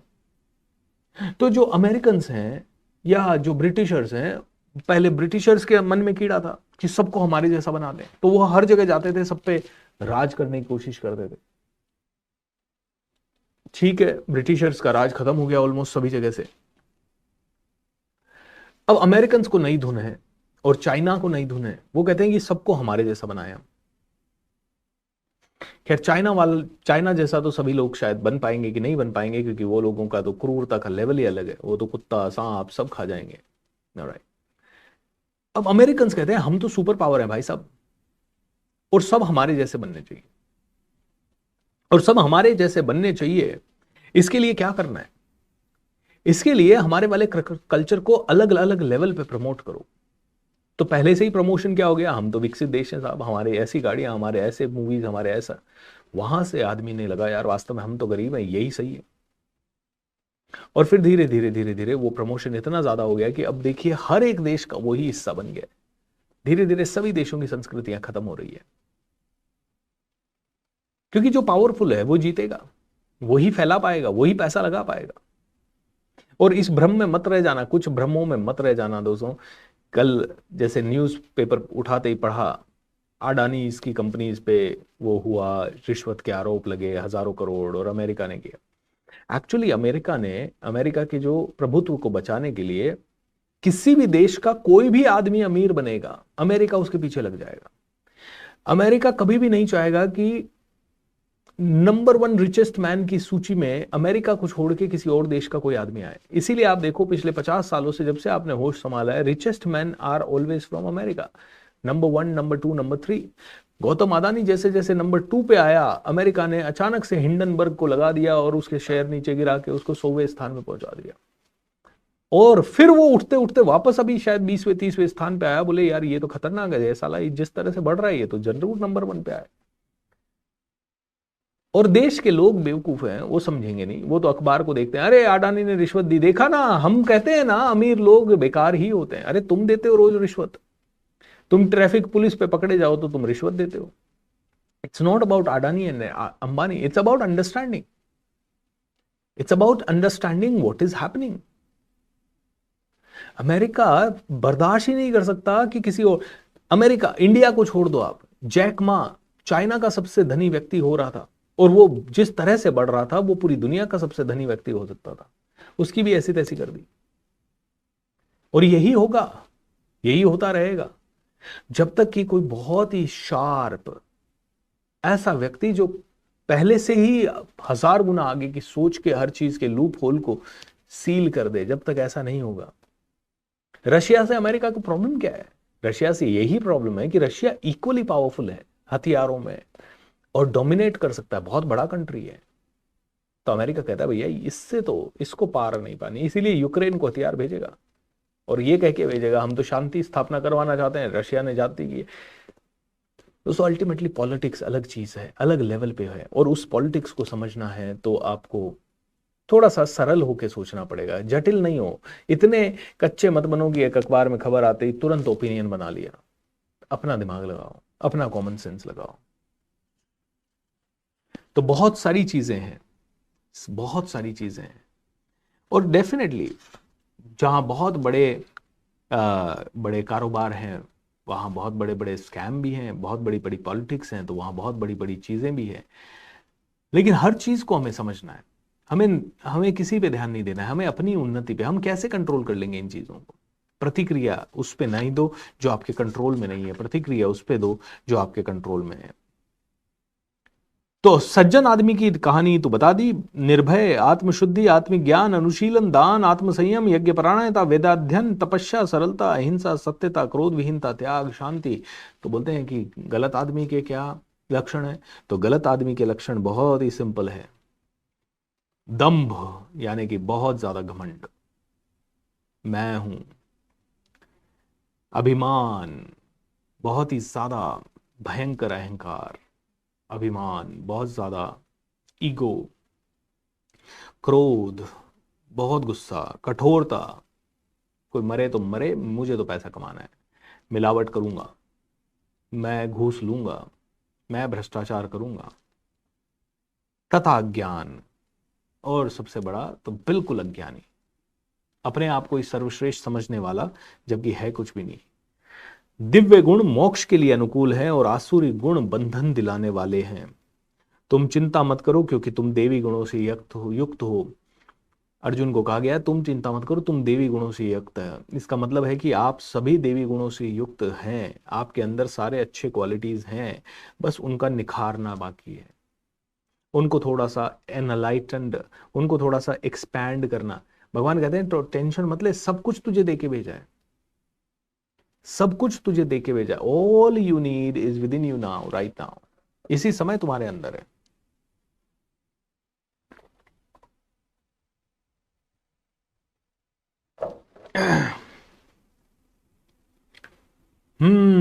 श्री राम जय जय राम।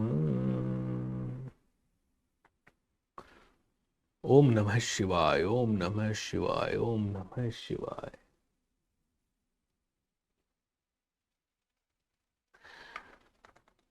इस संसार में सृजित प्राणी दो प्रकार के होते हैं, देवीय तथा आसुरी। मैं पहले ही विस्तार से तुम्हें देवीय गुण बता चुका हूं, अब तुम्हें आसुरी गुणों को विषय में सुनना चाहिए। अब नेगेटिव लोगों के बारे में थोड़ा सा और समझो। जो आसुरी हैं वे ये नहीं जानते कि क्या करना उचित है और क्या नहीं करना उचित है, क्या करना चाहिए और क्या नहीं करना चाहिए। उनमें न तो पवित्रता है, न उचित आचरण है, और न ही सत्य पाया जाता है। दोस्तों, राक्षस जो थे ना, वो बड़े इंटेलिजेंट थे। जितने भी राक्षस थे वो इंटेलिजेंट थे। पहले उन्होंने क्या किया, देवताओं से डायरेक्ट राक्षसी रूप में टक्कर लेने की कोशिश की और हर बार हार गए। क्यों? क्योंकि हर बार भगवान ने देवताओं का साथ दिया और कहीं ना कहीं राक्षस मारे गए। राक्षसों ने धीरे धीरे धीरे धीरे योजना बनाई। बोले एक काम करते हैं, अपन सही सारे देवताओं के बीच में जाके मिक्स हो जाते हैं और सारे देवताओं के बीच में जाके उन्हीं की तरह रहने लगते हैं, ताकि उनको लगे कि हम देवता ही हैं। और फिर धीरे धीरे धीरे धीरे हम इधर की खबर इधर पहुंचाते रहेंगे और फिर इसी के हिसाब से रणनीति बना के हम लोग इनको नष्ट करते रहेंगे। और फिर ये होता गया। और फिर पहले जो राक्षस कुरूप थे, पहले जो राक्षस अनऑर्गेनाइज थे, वो धीरे धीरे देवताओं के बीचों में रहे। उनके गुण तो सारे राक्षसी रहे, लेकिन वो देवताओं के बीच में अपने अपने लोग छोड़ने लगे। और वो लोग वहां से सीख के आए कि भैया ये लोग है ना साफ सुथरे रहते हैं, तो तुम भी साफ सुथरे रहना शुरू करो। ये लोग है ना ऐसे रहने, तुम भी ऐसा। तो आज का युग जो है ना, इसमें समझ ही नहीं आ रहा कौन राक्षस है कौन देवता है। हो सकता है आपके पड़ोस में बैठा कोई व्यक्ति राक्षस हो और आपके पास में बैठा कोई व्यक्ति देवता हो। यू नेवर नो, आपको पता ही नहीं है आपके, क्योंकि देवता और राक्षस अब आज के दिन में कलयुग में ना एक जैसे दिख रहे हैं। और एक जैसे दिख रहे हैं तो हमें नहीं पता कि कौन राक्षस कौन देवता। तो कहते हैं कि जितने भी ये जो लोग हैं आसुरी प्रवृत्ति को, उनको पता ही नहीं है क्या करना चाहिए क्या नहीं करना चाहिए। उनको पहचानना आसान है, एक भौतिक आंखों से उनको पहचाना नहीं जाएगा, लेकिन कुछ चीजों से पहचान लोगे आप। वो पवित्र नहीं है, उनका आचरण उचित नहीं है, और वो लोग, उन्हें एक्चुअल में नहीं पता कि करना क्या चाहिए और करना क्यों नहीं चाहिए। और वो सारे गलत चीजों के लिए एडवोकेसी करते हुए आपको नजर आ जाएंगे। सारी गलत चीजों का एडवोकेसी करता हुआ नजर आ जाएगा। आप किसी किसी भीड़ में कहीं जाओगे, आप सच में कन्विंस होके आ जाओगे कि यार सच में खाना पीना मौज करना यही मस्ती है। मतलब आपको सारी गलत चीजों के लिए एडवोकेट करेंगे, और राक्षस ग्रुप में रहते हैं। आप किसी बॉलीवुड वगैरह के साइड में चले जाओगे ना, वहां कोई भी सभ्य आदमी जाएगा बिगड़ जाएगा 90%, क्योंकि वहां का कल्चर ही है, हे ची ही डजंट अब्यूज, अरे यार आउटडेटेड है। तुम्हें वहां पे ये फील करवाया जाएगा कि तुम रात भर पार्टी नहीं कर रहे हो मतलब यू आर स्टूपिड। तुम रात को 4 बजे तक जाग के इंजॉय नहीं कर रहे हो मीन्स यू आर स्टूपिड। तुम्हें बताया जाएगा कि तुम अंग्रेजी नहीं बोल पा रहे हो मतलब यू आर आउटडेटेड। तुम्हें समझाया जाएगा कि तुम छोटे कपड़े नहीं पहन रहे हो मतलब you are a shabby, you don't know anything. तुम्हें बताया जाएगा कि तुम किसी के भी साथ कुछ भी गलत मतलब अश्लील नहीं कर रहे हो मतलब you do not belong to them. और फिर धीरे धीरे कोई भी नया युवा उधर जाएगा वो टोटल भटकेगा ही भटकेगा, गारंटी है 99.99%। कोई एक आधा % संस्कारी बहुत ही हो और लंगोट का पक्का हो तो वो बात अलग है। लड़कियां जाए चाहे लड़के जाए, it is going to be fact. लेकिन आज पेरेंट्स कहते हैं नहीं हमारा बच्चा अभिनेता बनना चाहिए। ओके बनाओ, गुड। तो कहते हैं कि 99% ये राक्षसों का ऑर्गेनाइज्ड चीज है। अब आप कहोगे अरे फिल्म स्टार को राक्षस बोले, मैं नहीं बोल रहा हूं भाई साहब, मैं तो आपको राक्षस और देवताओं का फर्क बता रहा हूं। उनमें से कौन राक्षस है और कौन नहीं है मुझे नहीं पता। मैं तो यही कह रहा हूं कि जितने भी लोग, ये गीता भगवत गीता कह रही है कि असुर को ये पता ही नहीं है क्या करना चाहिए क्या नहीं करना चाहिए, और वो सारी गलत चीजों के लिए आर्ग्यूमेंट करता हुआ तुम्हें दिखाई देगा, उन्हीं को प्रचारित करता हुआ दिखाई देगा और उन्हीं को प्रोटेक्ट करता हुआ दिखाई देगा। वे कहते हैं कि ये जगत मिथ्या है, इसका कोई आधार नहीं है और इसका नियमन किसी ईश्वर द्वारा। वो कहते हैं कि ईश्वर वगैरह कुछ है ही नहीं, ये सब बकवास है। एक ही चीज है, खाओ पियो मौज करो, अभी जिंदगी मिली है अभी इसको एंजॉय करो। आज चल क्या रहा है? LGBT, same sex marriages and all those kind of things कहां से आ गई है? ये कोई ना कोई राक्षस ने, कोई ना कोई विकृति उसके माइंड में आ गई, उसने कुछ ना कुछ ऐसा करा और फिर बोला मैं तो इसके प्रति लड़ूंगा, और फिर कुछ और राक्षस वैसे के वैसे ही वो सारे सारे आ जाएंगे साथ में। आप बोलोगे सर मनुष्य को राक्षस, अरे मैं मनुष्य को नहीं कह रहा हूं, भावनाओं को समझो मेरे भाई, भावनाओं को समझो। बताने के लिए वर्ड यूज हो रहे हैं, राक्षस, असुर, देवता, ये वो, वैसे तो सभी मनुष्य हैं, लेकिन मनुष्य की विकृति को राक्षस बोला जा रहा है। और जो व्यक्ति विकृत हो गया है तो वो विकृत हो गया है। बोलते कोई ईश्वर नहीं है, कोई सृष्टि नहीं, कोई कुछ नहीं है, इसका कहना है कि ये कामेच्छा से। वो कहते हैं कि भैया, और कई लोग तो इस लेवल पे आर्ग्यूमेंट करेंगे कि भैया तुम्हारे को पैदा किया है तुम्हारे माता पिता ने, उन्होंने तो सिर्फ मजे लेने के लिए सेक्स किया और तुम पैदा हो गए। बस वो कहेंगे बस यही है सृष्टि, यही है, इसी से तुम इंजॉय हो जाओगे, इसी से तुम, बस इसी, यही सत्य है, कोई ईश्वर विश्वर नहीं है, यही सब सत्य है। तो एक पार्टनर नहीं, हजारों के साथ करो, कोई दिक्कत नहीं। And this is what is getting advocated every day, specially in these kind of societies जो अपने आप को सो कॉल्ड बहुत ही ज्यादा लिबरेटेड कह रही है, जो सो कॉल्ड अपने आप को बहुत एक्सट्रीम एजुकेटेड कह रही है, एक्सट्रीम जो अपने आप को ओपन माइंडेड कह रही है। ओपन माइंडेड के नाम पे कुछ भी कर लो, फ्रीडम ऑफ स्पीच के नाम पे कुछ भी बोल दो। ऐसे निष्कर्षों का अनुगमन करते हुए आसुरी लोग, जिन्होंने आत्मज्ञान खो दिया है और जो बुद्धिहीन हो गए, ऐसे अनुपयोगी एवं भयावह कार्यों के प्रवृत्त होते हैं जो संसार का विनाश करने के लिए होते हैं। ये आसुरी लोग ऐसे भयावह कार्यों को जन्म देते हैं जो कि बुद्धिहीनता से युक्त है और जो संसार को विनाश की तरफ ले जा रहे हैं।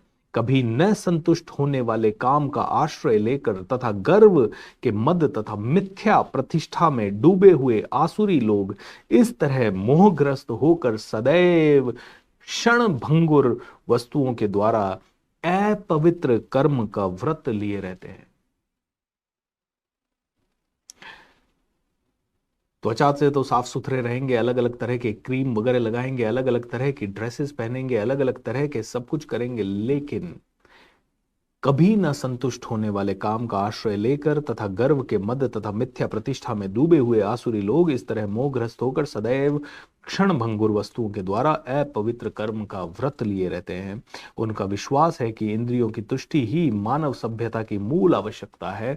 इस प्रकार मरण काल तक उनको अपार चिंता होती रहती है।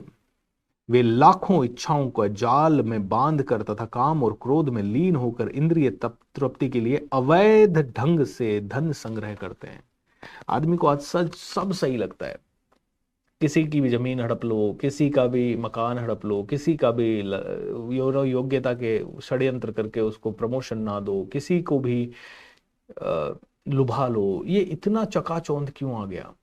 क्योंकि ये जितने भी असुर है ना, वो जानते हैं कि यार ये चकाचौंध से जितने भी सभ्य लोग हैं, जो जब तक ये हमारे पाले में नहीं आएंगे ना, जब तक इनको लगने नहीं लगेगा ना कि हमारी संस्कृति बेहतर है, तब तक ये देव बने रहेंगे। और देव लोगों के कारण अमेरिका कहेगा, I mean not only America but anybody who is like that, एक एग्जाम्पल ले रहे हैं, वो कहेंगे कि यार इनको अगर हमारे तरफ नहीं लाए तो हमारा पैसा कैसे बढ़ेगा, हमारी जिंदगी, क्योंकि इनका तो एक ही है, पैसा बढ़ना चाहिए, चमक बढ़नी चाहिए, ऐश्वर्य दिखना चाहिए। तो जब ये सब दिखेगा कैसे? जब लोगों का पैसा हमारे पास आएगा। लोगों का पैसा लाने के लिए करें क्या? इनको नई नई इच्छाएं दो, इनको नए नए तरह के वीडियोस बना के पेश करो, और आदमी कहेगा यार ये होना चाहिए, वो होना चाहिए। क्या क्या लाओगे? अल्टीमेटली कितनी जगह घूमोगे? आज घूमने के लिए आदमी पागल है, कहां कहां घूम लोगे? कितनी जगह घूम लोगे भाई? तुम्हारा जीवन छोटा पड़ जाएगा, दिन भरात घूमते रहोगे। आसुरी व्यक्ति सोचता है, आज मेरे पास, अब मैं थोड़ा सा पढ़ता हूं इसको, ज्यादा है नहीं, लंबा, 3-4 चीजें ही हैं। आसुरी व्यक्ति सोचता है आज मेरे पास इतना धन है और अपनी योजनाओं से भी उस और अधिक धन कमाऊं।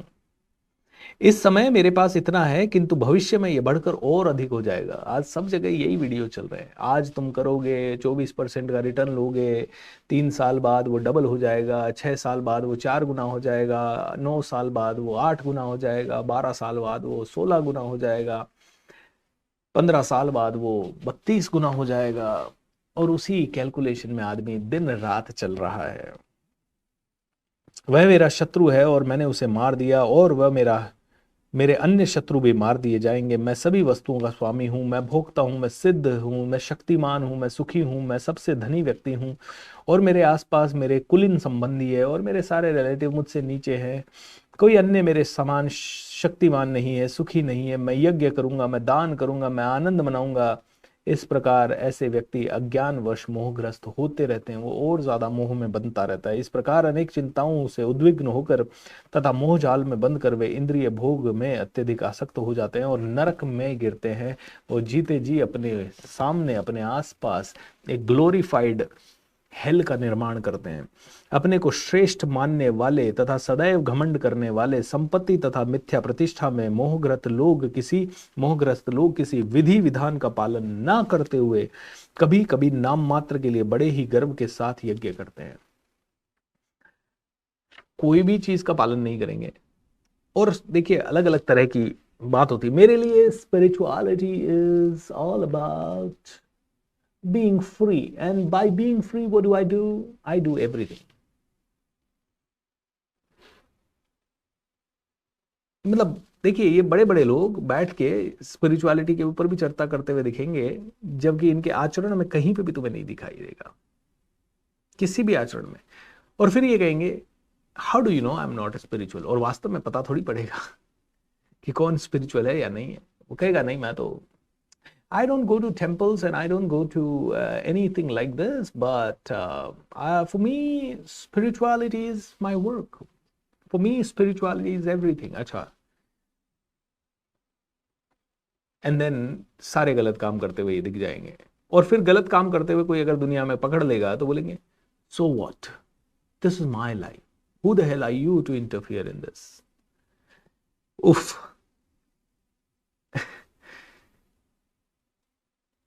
मिथ्या अहंकार, बल, दर्भ, काम, क्रोध से मोहित होकर आसुरी व्यक्ति अपने शरीर में तथा अन्यों के शरीर में स्थित भगवान से ईर्ष्या और वास्तविक धर्म की निंदा करता है।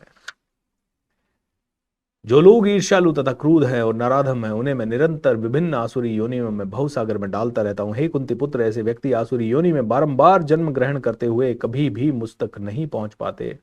वे धीरे धीरे अधम गति तक जाते रहते हैं। इस नरक के 3 द्वार है, काम, क्रोध और लोभ। प्रत्येक बुद्धिमान व्यक्ति को चाहिए कि इन्हें त्याग दे, क्योंकि इनसे आत्मा का पतन होता है। जो व्यक्ति इन तीनों नरकों द्वारों से बचता रहता है, वह आत्म साक्षात्कार के लिए कल्याणकारी कार्य करता है और इस प्रकार परम गति को प्राप्त होता है। जो शास्त्रों के आदेशों की अवहेलना करता है और मन माने ढंग से कार्य करता है, उसे न तो सिद्धि, न सुख, न ही परम गति प्राप्त हो पाती है। अतः मनुष्य को यह जानना चाहिए कि शास्त्रों के विधान के अनुसार क्या कर्तव्य और क्या अकर्तव्य है। उसे ऐसे विधि विधानों को जानकर कर्म करना चाहिए जिससे वह क्रमशः ऊपर उठ सके। बोलिए योगेश्वर श्री कृष्ण भगवान की जय। तो दोस्तों, जितने भी पावरफुल बीइंग्स हैं, जितने भी सक्षम लोग हैं, फिल्म स्टार्स, पॉलिटिशियंस, इन सभी को मेरा मैसेज है, और आप भी कभी इन जैसे बनोगे तो मैसेज है कि आपको अपनी रिस्पॉन्सिबिलिटी और ड्यूटी को समझना पड़ेगा। आप ये नहीं कह सकते ये तो मेरे प्रोफेशन की डिमांड है, तो वो तो मैं एक्टिंग का रोल पर्दे पे करता हूँ, इसलिए मैं कुछ भी गलत करूँ तो वो प्लीज डोंट माइंड, मैं वैसा व्यक्ति नहीं हूँ। अगर आप किसी भी तरह किसी भी गलत को एडवोकेट करने का सपोर्ट कर रहे हो, नोइंगली और unknowingly, means you are advocating the culture of negativity. आज लोग कहेंगे भाई फ्रीडम ऑफ एक्सप्रेशन है, मनुष्य हिपोक्रेट है, और हिपोक्रेट है तो वो दोगली बातें करेगा। हर आदमी गलत काम करना चाहेगा, गलत चीज देखना चाहेगा, लेकिन बात उसके ऊपर नहीं करता है। It's okay not to talk about. गलत चीजों के ऊपर बात क्यों करना है? गलत चीजों के ऊपर बात करके मिलने क्या वाला है? और गलत चीजों के ऊपर बात करके किस लेवल पे आप पहुंचोगे? और उनको बढ़ावा देना क्यों है? जो गलत है ठीक है, उसको छुपा हुआ ही रहने दो ना। नहीं तो फिर एक लेवल ऐसा आएगा जब आजकल कई रील्स आती है ना ऐसी। आ, एक रील आई थी कि पहले जीन्स कमर पे होती थी, फिर वो धीरे धीरे हिप्स पे आने लगी। अब कई सारी रील्स आती है जहाँ ये एक आदमी जीन्स को पूरा बिल्कुल घुटनों के भी नीचे तक करके चल रहा है, और फिर रील दिखाती है कि एक समय आएगा जब वो जीन्स को धागे से पीछे बांध के जीन्स नीचे रोड पे लटक के चलती रहेगी और वो बिना जीन्स के चलता रहेगा। और यही होगा, ये इसमें हंसने की बात ही नहीं है, यही है, यही हुआ है और यही होता जाएगा। ऑलराइट एवरीवन, सो बिल्कुल सफल जी, ये नॉलेज नहीं है, ये आत्मज्ञान है, और ये बहुत डीप है। आत्मज्ञान हमें समझना होगा कि हम जिसे प्यार कह रहे हैं वो हमारा प्यार है ही नहीं। अभी तो हमने प्यार को जाना ही नहीं है। अभी तो हमने सात्विकता क्या है उसको सिर्फ हम शब्दों में सुन पा रहे हैं, उसे समझना आज आपके और मेरे बस में अभी नहीं है। बहुत तपस्या और बहुत संयम लाना होगा, बहुत संयम लाना होगा। ओम नमः शिवाय, ओम नमः शिवाय। बस दोस्तों, आज इतनी ही बात कहूंगा। आप में से कई लोग कह रहे हैं बीएसआर आप जल्दी ही इंडियन नागरिकों का